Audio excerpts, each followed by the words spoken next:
Assalamualaikum warahmatullahi wabarakatuh. Perkenalkan, nama saya Nosaidi Lestari. Di sini saya akan menjelaskan peranan psikologi tentang manusia komunikan. Psikologi mengungkap cara kita menerima, memahami, dan merespon pesan, membentuk manusia sebagai komunikan yang efektif dengan memahami proses mental dan perilaku. Kita dapat menciptakan komunikasi yang lebih bermakna dan saling terhubung. Sebelum itu, kita harus mengetahui definisi psikologi dan komunikasi. Kata psikologi terdiri dari dua kata, yakni psiki berarti jiwa dan logos yang kemudian menjadi logi berarti ilmu. Maka, kata psikologi berarti ilmu pengetahuan tentang jiwa. Komunikasi itu berasal dari bahasa Inggris yaitu communication yang berasal dari bahasa Latin communicatio, bersumber dari komunis yang berarti sama.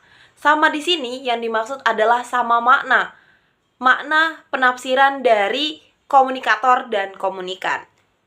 Secara istilah, psikologi adalah ilmu mengenai kehidupan mental, ilmu mengenai pikiran, dan ilmu mengenai tingkah laku. Secara istilah, komunikasi sebagai proses sosial, sebagai peristiwa, dan sebagai ilmu. Di sini saya mengambil menurut ahli George Armitage Miller. Ia lahir pada tanggal 3 Februari 1920 di Charleston, West Virginia, Amerika Serikat. Miller dikenal sebagai salah satu pendiri psikologi kognitif yang fokus pada studi mengenai pemrosesan informasi dalam pikiran manusia.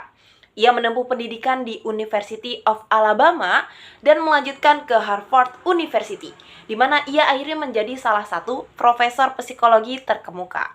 Salah satu karya pentingnya adalah teorinya tentang short-term memory yang dituangkan dalam esainya yang berjudul The Magical Number 7 plus or minus 2, Some Limit on Our Capacity for Processing Information pada tahun 1956.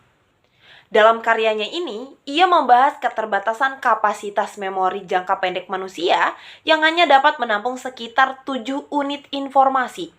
Karya ini sangat berpengaruh dalam bidang psikologi kognitif, terutama dalam pemahaman mengenai batasan kognitif manusia dalam memproses dan menyimpan informasi.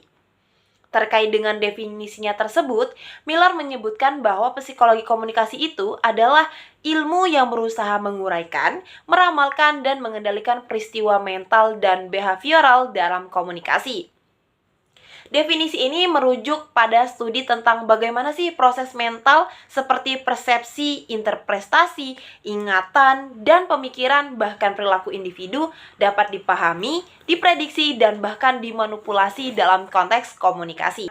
Misalnya dalam psikologi komunikasi, seorang peneliti mungkin menguraikan cara orang memahami pesan tertentu, meramalkan reaksi audiens terhadap pesan itu, dan merancang pesan yang dapat mempengaruhi respon audiens sesuai tujuan. Seperti contohnya, dalam konteks kampanye iklan, para ahli psikologi komunikasi itu mempelajari bagaimana sih pesan iklan ini dapat mempengaruhi persepsi dan perilaku konsumen. Misalnya dalam iklan ini tuh menggunakan teknik tertentu seperti pemilihan warna, kata-kata yang emosional, dan pengulangan bisa memicu reaksi positif dan meningkatkan daya ingat konsumen. Dengan memahami bagaimana memori dan emosi bekerja dalam komunikasi, perusahaan itu dapat merancang iklan yang lebih efektif. Jadi studi semacam ini tuh berusaha memprediksi bagaimana sih iklan ini agar berhasil menarik perhatian, terus mengendalikan bagaimana menciptakan pesan yang mempengaruhi keputusan pembelian. Jadi respon audiens itu termasuk suatu komunikasi sesuai dengan definisi psikologi menurut Miller. Di sini saya mengambil menurut ahli Frank Eugene Zaverdens yang lahir pada 9 Januari 1929 di Amerika Serikat.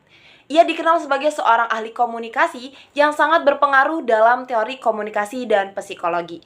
Dennis itu menyelesaikan pendidikannya di bidang komunikasi di Northwestern University dan menjadi salah satu figur terkemuka di bidang ini, terutama dengan kontribusinya dalam mengembangkan model komunikasi berkelanjutan atau helix model.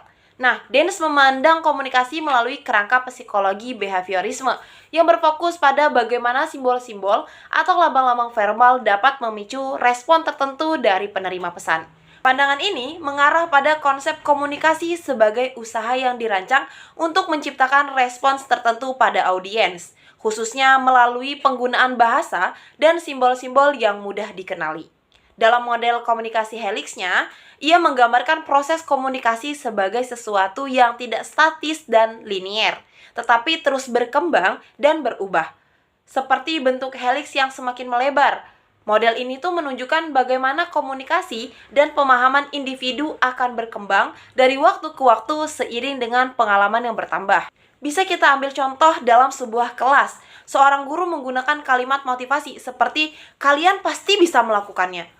Untuk membangun rasa percaya diri siswa, pernyataan ini adalah simbol verbal yang dimaksudkan untuk menciptakan respons positif dalam diri siswa, yaitu perasaan yakin dan termotivasi untuk mencoba hal yang baru atau lebih bersemangat dalam belajar. Jika para siswa merespon dengan lebih aktif dalam mengikuti pelajaran atau berpartisipasi dalam tugas, maka komunikasi telah berhasil menimbulkan respon yang diharapkan.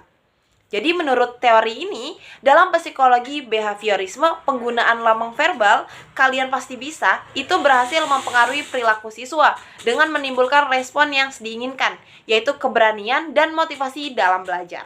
Jadi dapat kita simpulkan, peranan psikologi tentang manusia komunikan, di sini psikologi membantu memahami manusia sebagai komunikan dengan menganalisis cara mereka menerima, memproses, dan merespons pesan. Jadi melalui behaviorisme dan kognitif, psikologi itu menunjukkan bagaimana simbol dan pesan verbal dapat mengarahkan respons, seperti memprediksi dan mempengaruhi reaksi komunikan sesuai tujuan komunikasi.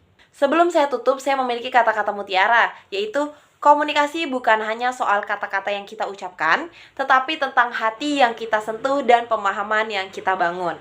Saya Nosedi Lestari pamit undur diri. Terima kasih. Wassalamualaikum warahmatullahi wabarakatuh.